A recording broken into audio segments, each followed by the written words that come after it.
Viral video sepasang pengantin yang menggunakan baju pernikahannya yang secara unik dan menjadi perhatian publik. Video yang dibagikan di akun TikToknya itu @putriaryautami08 itu viral. Pasalnya, busana yang dikenakan pasangan pengantin asal Prabu Muli itu terbilang unik. Keduanya tampak mengenakan pakaian seragam pramuka yang dipadu padankan dengan kearifan lokal khas Sumatera Selatan. Si wanita tampak mengenakan seragam pramuka namun dengan sunting pengantin khas Palembang.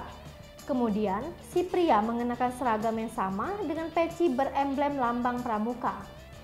Pengantin pria yang diketahui bernama Randy itu juga terlihat mengenakan kain songket. Keduanya tampak serasi mengenakan busana pengantin pramuka. Tak hanya seragam, namun keduanya juga memilih desain mahar untuk hari spesialnya itu menggunakan lambang tunas kelapa yang menjadi simbol kebanggaan anggota pramuka.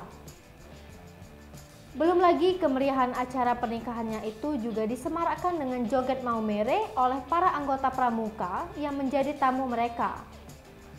Sontak video yang baru saja dibagikan kemarin, Jumat 29 Oktober 2021 itu sudah ditonton 1,8 juta kali dan mendapat tanda suka 137.000 likes dan 775 komentar warganet. Hai pemirsa Selipopo TV, jangan lupa komen, like, dan subscribe serta tonton terus berita-berita terupdate lainnya ya.